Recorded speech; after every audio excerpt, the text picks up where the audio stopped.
Five Nights at Freddy's, also known as FNAF, is an indie horror title released on August 8th, 2014. FNAF is themed around a Chuck E. Cheese style restaurant where fuzzy, dancing, loving mascots who make every night a living nightmare. The mascots are what's known as animatronics, a metallic skeleton on the inside with a fuzzy, movable costume on the outside. During the day, the animatronics are all fun and no worries, but the second it's midnight, they change. They eerily roam the halls looking for anyone they can get their paws on. The robot's mentality is that whenever they see anyone inside the pizzeria that late at night, they think they're an endoskeleton who's missing their suit. They stop at nothing to make sure whoever is out of a suit gets in one, as brutally and violently as possible. Luckily, there's no one there, besides you. You, the player, are a night security guard whose shift just so happens to be between 12 and 6 a.m. The game is all about cameras, keeping track of the surrounding environment, and power management. Little did many people know that in a matter of 4 years, such a simple horror indie title would blow up to be one of the most popular titles in all of indie game history. The series was originally created, designed, published, and developed by Scott Cawthon. Cawthon has several other titles under his belt that weren't exactly memorable. FNAF was his last hurrah, and the reception of that game was critical for him to continue being a game developer. Sure enough, the game was a massive success, spanning around 20 pieces of media, which circled in and around the original Five Nights at Freddy's. From demos, to full games, to expansions, to books, to eventually even a movie.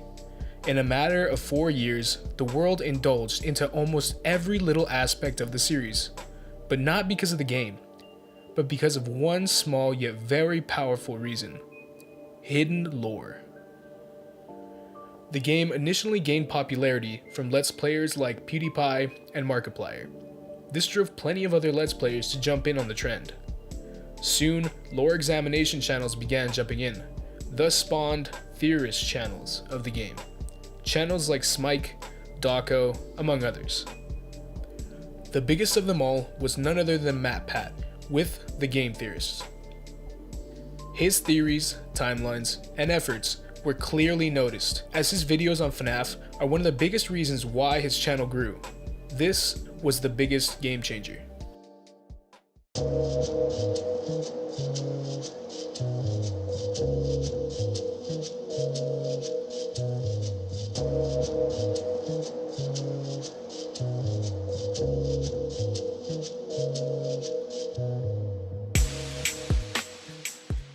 At first, many believed it was just a simple survival horror indie title, with not much to it.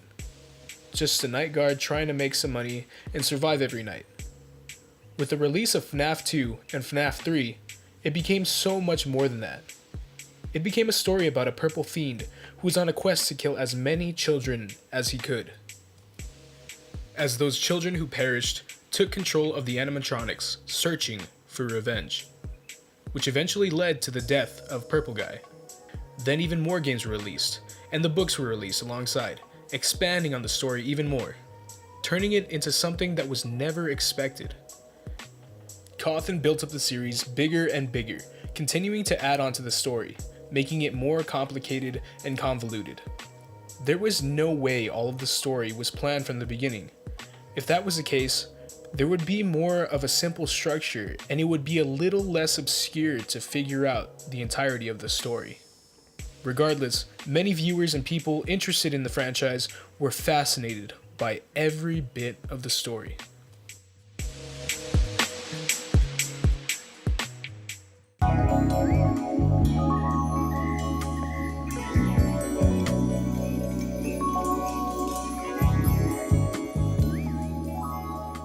In a 4-year span, the series expanded in so many different ways. There was so much merchandise, from t-shirts to hats, blankets, socks, you name it. There's probably merch of it. FNAF was featured in all sorts of different stores, and one of the biggest that fed the crave was Hot Topic. Whatever kind of FNAF merch anyone would be looking for would likely be found in Hot Topic.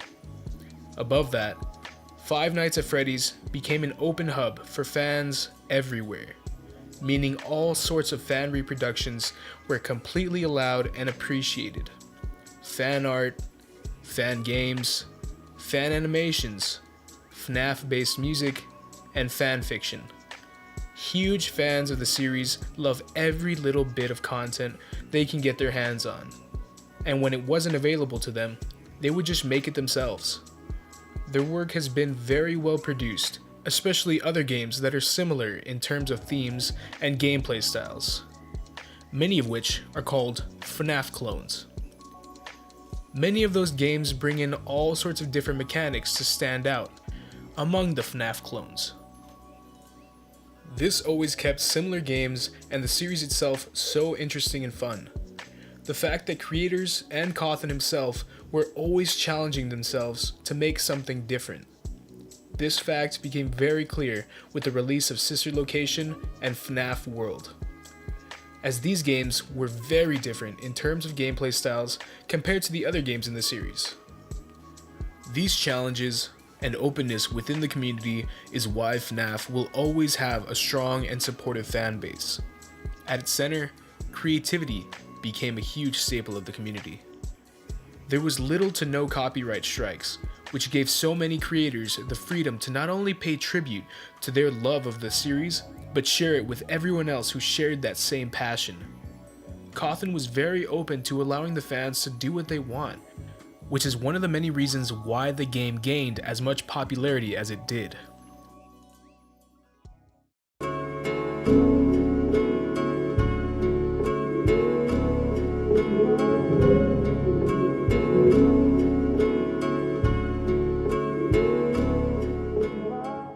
Five Nights at Freddy's had so many different things going for it. From the unique gameplay, the intriguing lore, and the strong committed fan base, there were little to no aspects of the series that slowed down its popularity. Even now, fans are hyped for the upcoming projects Cawthon has in the project pipeline.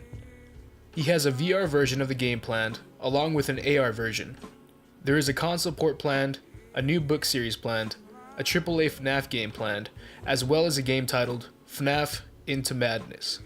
So fans definitely have something to look forward to in the coming future from Cawthon. Without that freedom of creation, FNAF could have taken so much longer to receive the notoriety that it has today. Creation is freedom, and everyone has the right to be free.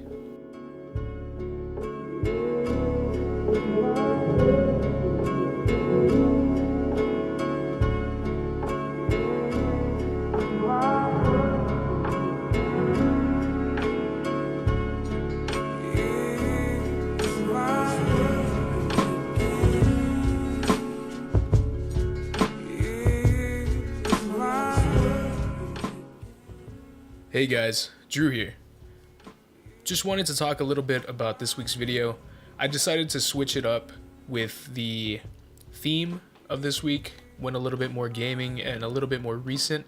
Lately I've been on the nostalgia side of things, and I guess when you think of it, FNAF can be nostalgic, considering it's already been 4 years since this series initially came out. If you enjoyed any of what you saw in the video, feel free to drop me a like, it really helps me out. And if you generally like content like this, I make videos on a weekly basis, so feel free to subscribe. More than anything, I really appreciate your guys' comments. Drop me a comment if there's anything in particular you guys want me to make a video about. I read every single comment and I'm genuinely interested in what you guys have to say. Thank you guys so much for watching. We'll see you in the next one.